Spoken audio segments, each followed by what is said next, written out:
Hi, everyone, and welcome to my podcast. Today, I'm on with Big Snow Op, and we're going to be talking about the paradigm. So, do you want to give us a little intro and insight into this to begin? Well, the definition of paradigm is a typical example or pattern of something, a model. Your paradigm is your core belief system, heavily influenced by the nature versus nurture concept. A lot of times,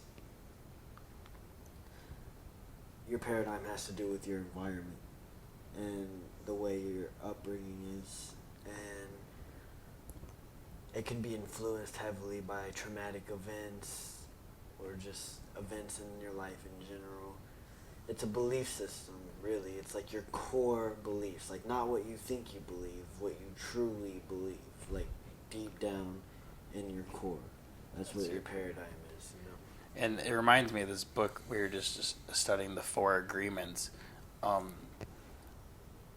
It's like you have to accept beliefs for them to become part of your paradigm, kind of, right? Like you have to buy into them, and then they become part of your paradigm. Yeah, you can't fake believe something. Like, but if someone tells you something and you don't believe it, then that's not part of your paradigm. But if you do take it in, and then it becomes part of the way you see the world and everything. Yes, your paradigm is malleable. And so basically the paradigm is, every person's paradigm is basically who they think they are and how they think the world is. And that defines basically who you think you are, like how you think you carry yourself and what kind of person you think you are and what your views are on religion and on politics, and that's all part of your paradigm basically, or music or anything. Yeah, and like your financial capabilities, like how much money you can make, and like the extent of your social status, how far you can take it or not far, like ideas and concepts like that is what your paradigm dictates. Well, the reason we wanted to make this video was to show, because what I've been noticing and what you've said for a long time is that most people, the only thing that really limits them is their paradigm. Just what they think the limits are is what they limit themselves with. Yeah, it's kind of like that concept where they say there's nothing to fear but fear itself, or like you're your own worst enemy. Like there's like people in mainstream America specifically, like what we were saying, it's all this common knowledge. Like everybody knows about Egypt. They teach it in school. Everybody knows about Egypt. They teach it in school. My school taught me about Sumeria. I don't know if that's everywhere, but we learned about Babylon, the Babylonian Empire, the Persian, like Greece. We all are familiar with all these empires. And you're saying like also with their gods and their traditions and what they believed in and everything? So for some reason in mainstream America, we just totally neglect all of that as if they're just like full of shit or just stupid. That it was just like all like stupid and old and none of it mattered and hair is the only thing that's relevant. It's like technology. Yeah, and like Christianity, which like Christianity is not what Jesus was teaching. Unfortunately, like that's just the truth. Ram Dass used to say Buddha wasn't a Buddhist, or Damien Eccles says too, and Christ wasn't a Christian. That's what I'm saying. He wasn't, and it's deeper than that because like obviously he wasn't. But I'm even saying like Christianity is supposed to teach you how to be like Jesus. That's the truth of what the religion is. Yeah. Well, which makes sense. Like that's what Buddhism teaches you how to become the Buddha. That is what it's about. That's what Buddha's like. Here, do this and become like I was. But anyways. The paradigm of America and of modern Christianity, just for an example, this isn't like the whole picture, this is just an example, is like has been so heavily misrepresented and misguided that they aren't actually teaching you to how to become like Christ. Divine, how to become divine, you know? Like, they're teaching you how to become docile, which is, that's because it's in the, this is a collective paradigm that's the way. Like, being a servant to the religion and being docile to the power of free will and your own divine power has become pressed upon us and has become accepted in the collective paradigm of mainstream America. Yes, so that's like an example of collective level of paradigm. And so, well, it reminds me of two things. It reminds me of Ram Dass. He would always say, the one thing I could say that's the truth is you're not who you think you are. Right. And that's almost saying the same thing. He's saying whatever your paradigm is, that's just your paradigm. It's not like what actually is, and it's not what you actually are. And then also it reminds me of a song by Trevor Hall I always listen to where he's like, you gotta let that old story go. And that's what I see in most people like with their paradigms that struggle. It's like, it's a story basically that's super ingrained in you and that you keep telling yourself over and over until you don't even question it anymore. But if you just let that story go, like, I'm a piece of shit, or I'm always never going to make enough money, or I'm always bad in relationships, but you're manifesting that because that's like your paradigm and you think that's how it's going to be. But if you just let it go and stop thinking that was how it was, it would change. But it's not easy to do. Yeah, I never talk about, like, well, I mean, I do sometimes, but, like, we never focus on, like, our personal lives in these, and I don't plan to, but I think me using my music career is a perfect example of, like, a paradigm. Ever since I started making music, everyone around me had, like, didn't take me seriously. Like, people would laugh and be like, ha ha ha, what are you going to be, the next Eminem? And I hated that so much. And, like, you had to face a lot. Yeah, I always knew I was going to be successful with music. I knew it. I've known it. I'm not going to say that. I've always known I was going to be successful in music. I've known since I was a child I was going to be a rock star. Never one time. Like, I didn't think it. I didn't hope for it. I knew it.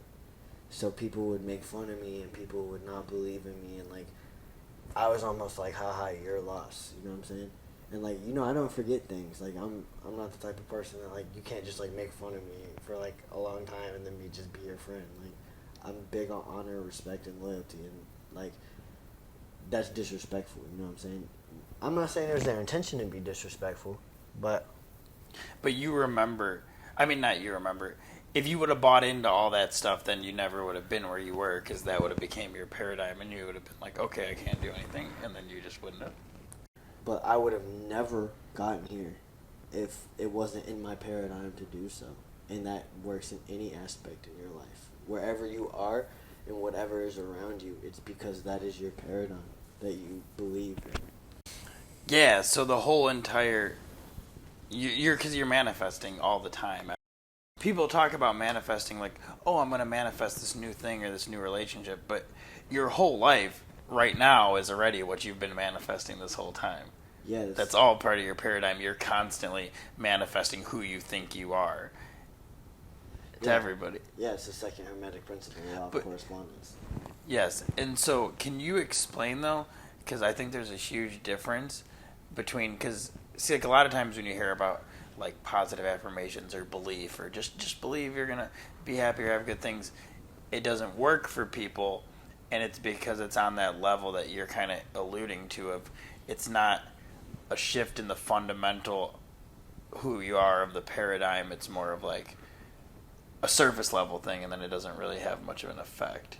And that's why people think that stuff doesn't work, because it's like more that level instead of truly shifting the paradigm. It's easy to relate it to, like, music again, but not me this time, just, like, in general, like, doing what I do, going all around the country on tours in all these cities, being underground. Like, I don't have a major label. It's not like these people are, like, making me do this. Like I'm doing this on my own free will. So it's like I run into a ton of people, and I meet a ton of people all the time, and it's like I've known people since I grew up that wanted to do music as well, and like it's like they didn't believe that like they really could, and it's like even now that they're seeing me do it, their paradigm is so embedded in them, and they're so unwilling to change their paradigm that even though they want it, but on the deepest level, their paradigm's embedded. Like they would tell you, "Oh, I want this." Yeah, obviously they want it. They are passionate about being a musician. You know what I'm saying? They're passionate about creating music and all of that good stuff that comes with that. But yet there's still like, you know, I'll message or I'll talk to people occasionally, and I'm like, come on tour with me. Like I'm literally on tour, literally doing what you want to do, inviting you to come right now. And they'll be like, dude, I want to so bad, but this and that and that and this and like normal stuff, like, you know, jobs or financial situations, and it's like that's because like that's the paradigm. That's their paradigm. Like that's where they're at. So the paradigm's so ingrained in most people, you don't even realize that your paradigm is what it is. You just think that's how the world is. So you really got to get deep inside to shift it. And I think that's why spiritual practice is so important there, because if you're doing practices, then you gain more control over your mind and your energy field, and your intuition gets deeper, and you start to really grasp these things where otherwise you'd be like, oh, whatever. But you get more power, I think, to change it, and more insight into what it actually means. Yeah, like what we were talking about with the affirmations, it's like affirmations can change your paradigm. Yeah. Like, but it's like if you use properly. Yeah. You change your paradigm through repetition. Your paradigm is just like another word for your subconscious. Like, pretty much. So like you communicate with your subconscious through symbolism and repetition. So essentially, if you're saying something over and over again to your subconscious, eventually your subconscious is going to believe it. And if you're using symbols that mean what you're saying, it just speeds up the process. So like you can change that. That's how I changed my paradigm, sort of. Well, I mean, like I said, I always knew I was going to do this shit, but there's been times where like I had to do a lot of work mentally to like stay on track. Because like easily, you know, like when I went to jail, like I easily could have got out and been like, oh, there's no way I can do this now. Like I just wasted 6 years of my life. My paradigm is I'm wealthy, I'm healthy, I'm happy, I'm successful. Like that's the vibration I live in, you know? Yes. So that, and we should come back to that too. So you almost need to cultivate what in spiritual terms and in Eastern traditions would be detachment or less attachment to your ego, to who you think you are, in order to see the paradigm. Because you need to sort of be able to witness it. Because if you're just in it and you think you are it, it's super hard to break. But if you realize it's moldable and that you can look at it from outside, then it's much easier to change. Yeah, I think that's like the first step. Like, that's the first step. It's like, to us, where we're at now in our practices, we think that's like not that difficult. But to someone who has not yet taken that step, they don't know anything else. You don't know anything else. It's next to impossible unless someone teaches you. Yeah. I mean, very difficult. Yeah, next to impossible. Yeah, very difficult. Because you think that's just what it is. Yeah, like how would you know any different? Like, you wouldn't unless someone taught you. I mean, someone taught us. Bob Proctor taught me about paradigm shifts. And that's when you think, like, people that have opposite views of anything, like abortion rights, like political views, like communism versus like democracy, or capitalism versus socialism, or anything, you think like the people on the other side of you are like so wrong or bad, but if you grew up as them, they just were exposed to a whole different paradigm and they popped out that way, and then you were exposed to this paradigm and popped out that way. Right, like religion's a really great example. Like, if you are, for example, Caucasian, and you grow up in the South, like Alabama, Texas, Mississippi, Tennessee, around that area, there's a good chance, like, at the very least, there's like a fat chance your grandparents are like Christian, of some sort of denomination of Christian, like almost guaranteed. So it's like, you know, their grandparents were that, and their grandparents were that, and you know, there's a fat chance your parents are like that too, and you might even be like that, you know, which is not by any means talking down on that. I'm just saying that would be like your paradigm. Whereas if you grew up, you know, somewhere in the Middle East, you're more than likely going to be Muslim. Yeah.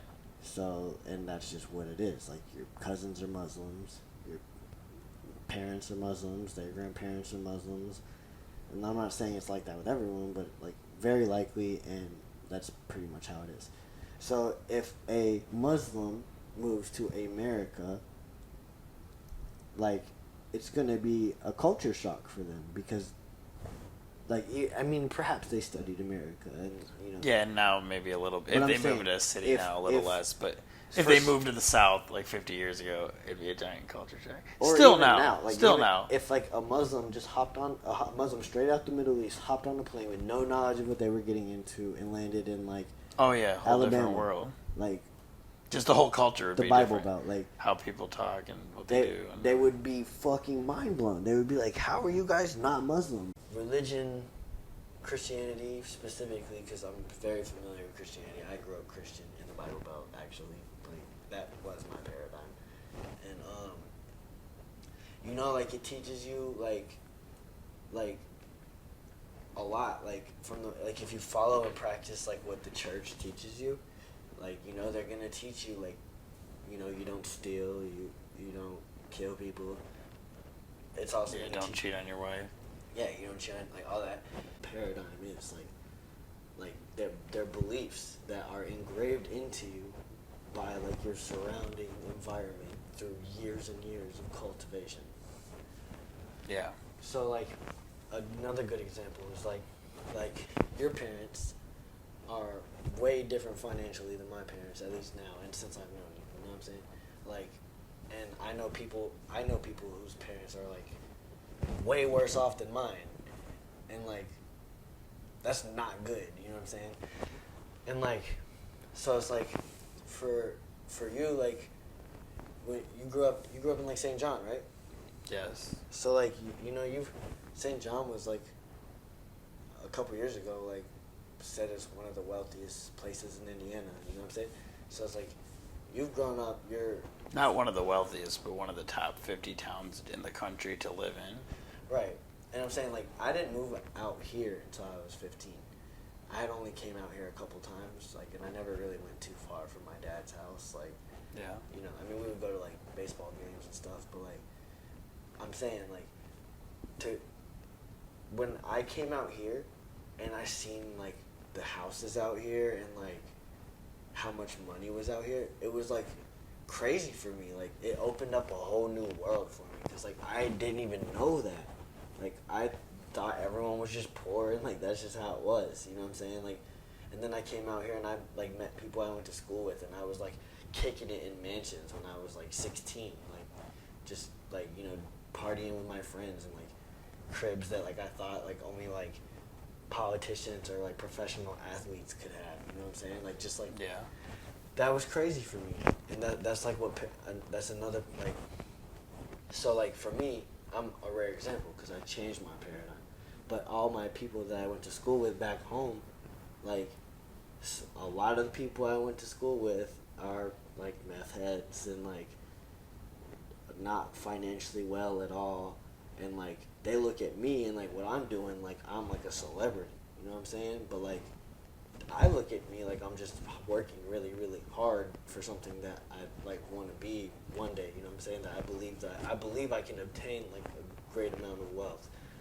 You know, I look at them and they look at all their peers and they're still there in that same space that like I left when I changed my paradigm. I'm saying that's collectively that's their whole paradigm. That's, you don't really have a choice unless someone teaches you. Like, how could they know any different? Like you can't just like they're not just gonna see like me or like someone else doing stuff, and they're not just gonna think like, oh, I can do that.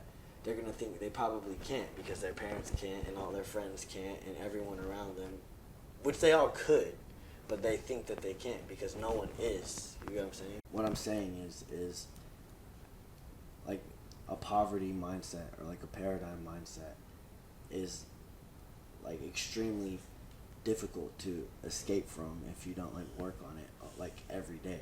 Like, you can't just like one day say a couple affirmations and think like your paradigm's going to change, especially if you were raised in certain environments that are heavily present every day, that you see every day, you know, like.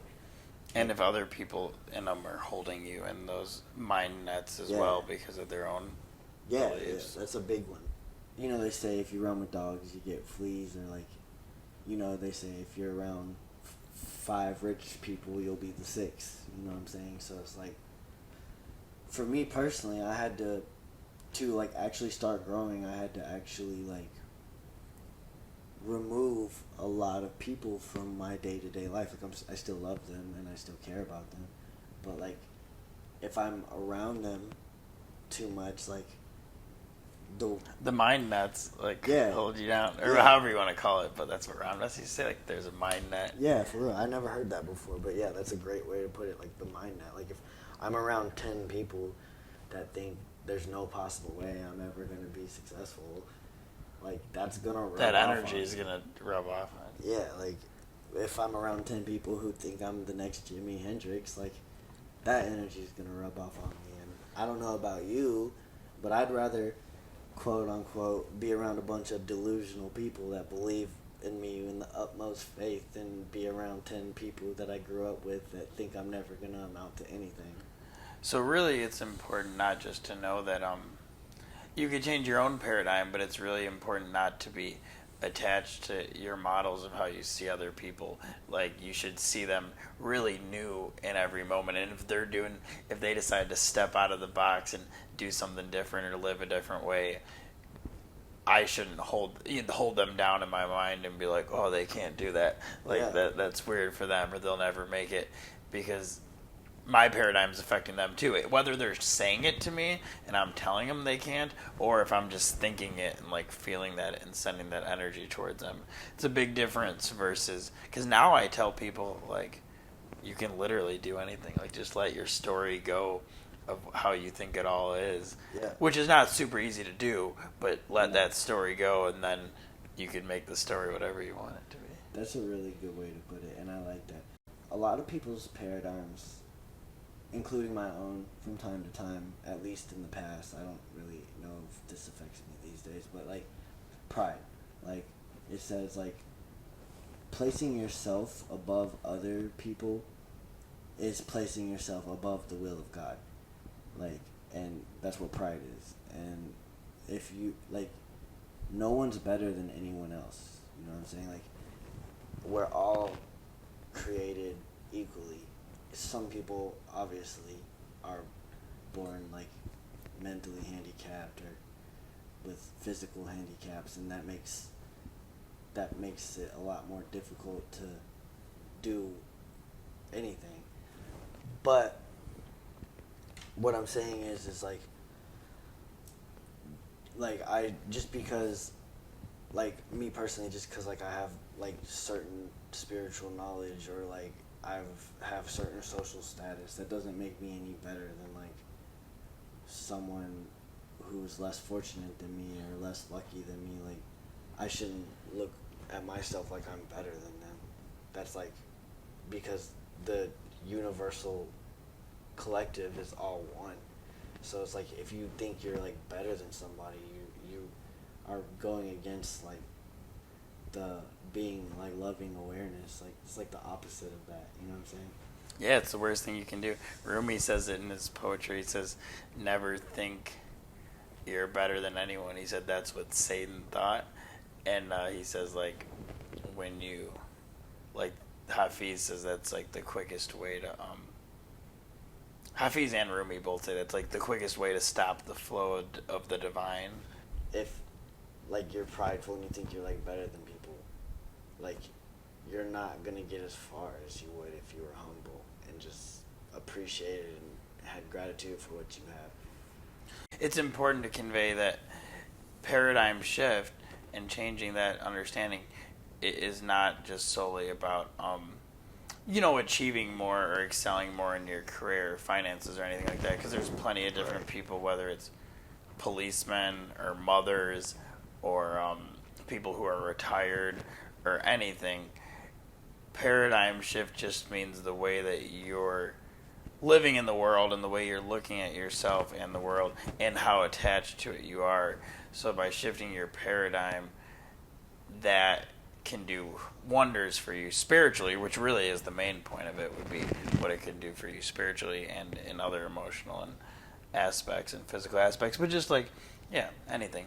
Like the gym, if I think that I'm someone that doesn't go to the gym and I never could, and whenever I go to the gym I don't stick with it and I only go for 2 weeks and then I quit and I tell everybody that would just be my paradigm. Yeah, literally. But if I could change that and be no, and I was that for a long time. I was never somebody that consistently went to the gym, and then this year I just changed that paradigm, and I'm like, now when people tell me it, I'm like, oh, I used to think I was like that too, and then I just decided not to be like that, and now I just go to the gym.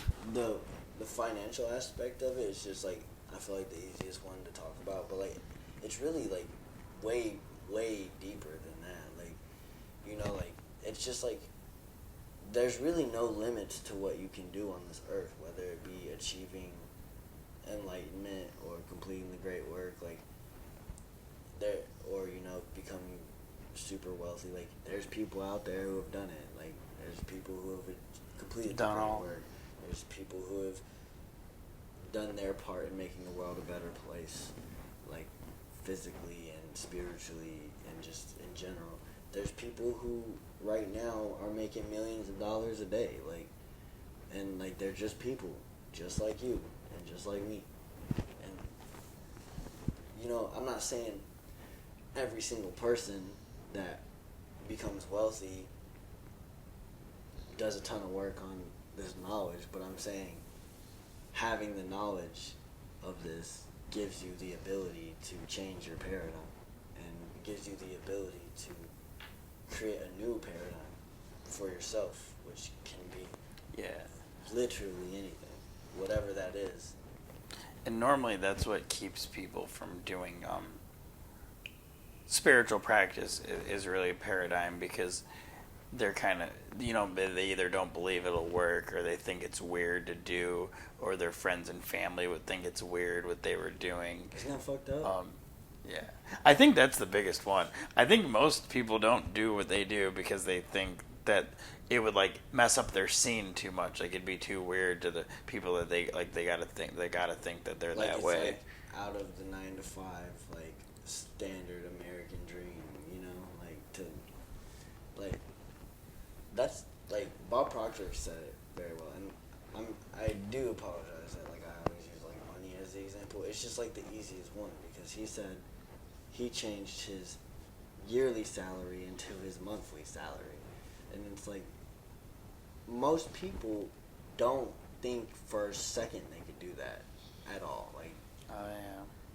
Most people do not believe that they can do that, but I mean, you can. The possibilities are endless, but I'm telling you right now, if you don't believe wholeheartedly that you can do something, the chances of you actually doing it are slim to none. So it fits in with the first Hermetic principle we were talking about in the other video, the all is mind.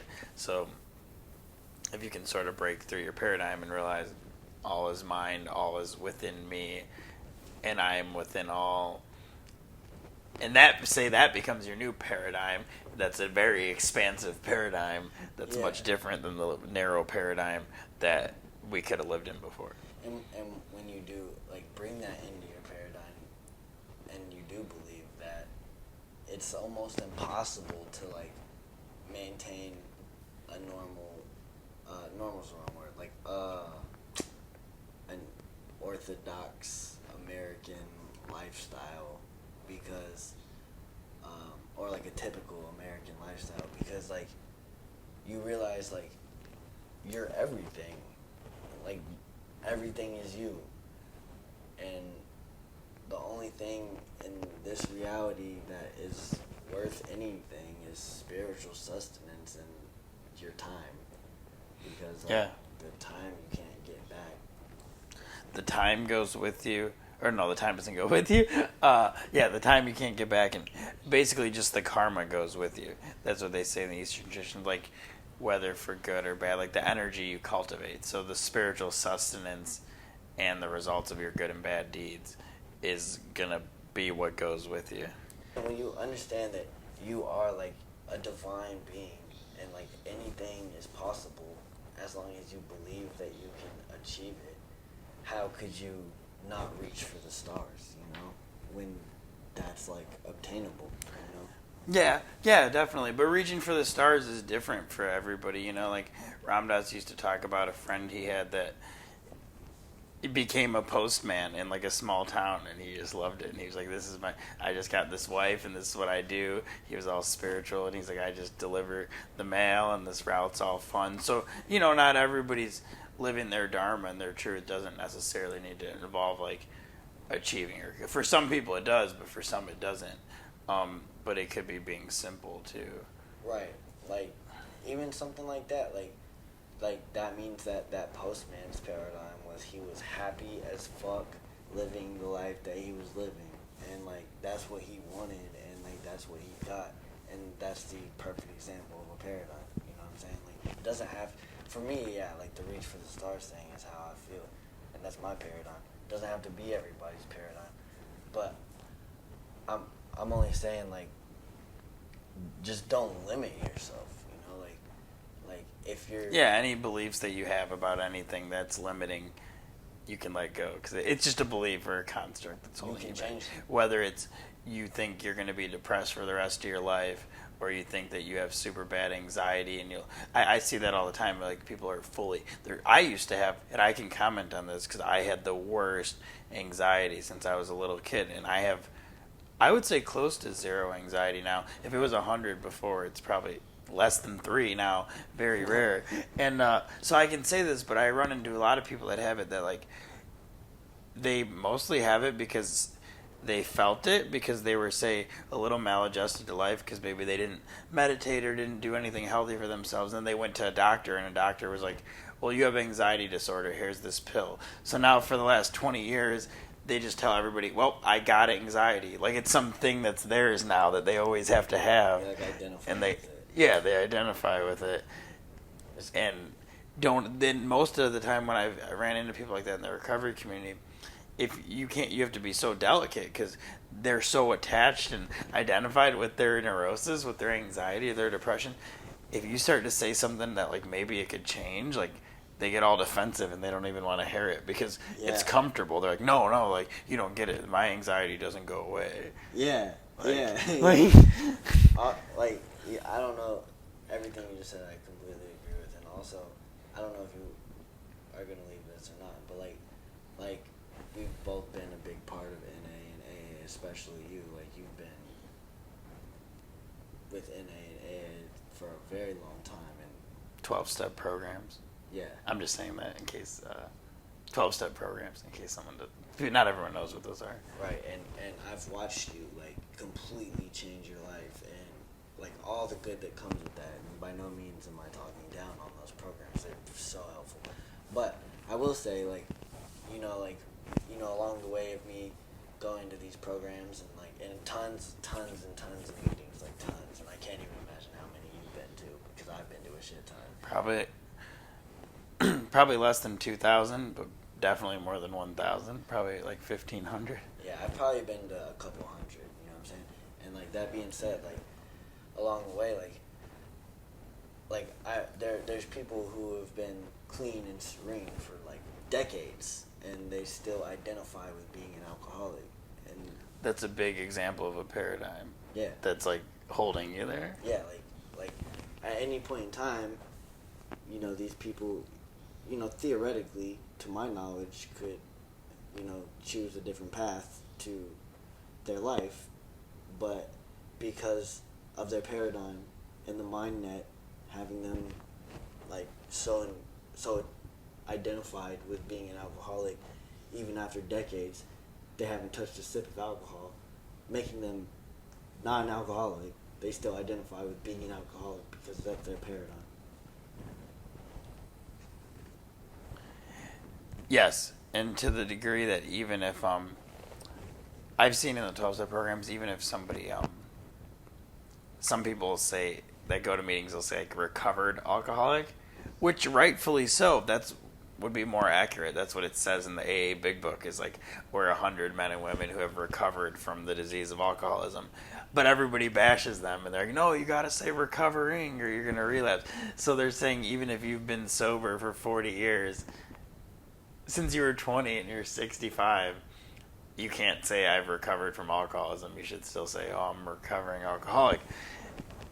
And that's it's just a perfect example of what you said of like staying in that paradigm. Isn't that wild, dude? Like, I personally, like I said, if you take this out, whatever, but I'm just like, we're talking about paradigms and it's relevant to me. Like I personally would think like after like years and years of not even like wanting to drink, you know, because, you know, I don't know if it's like that for everybody, but like not doing drugs for a long time for me made me not have any desire to do drugs whatsoever.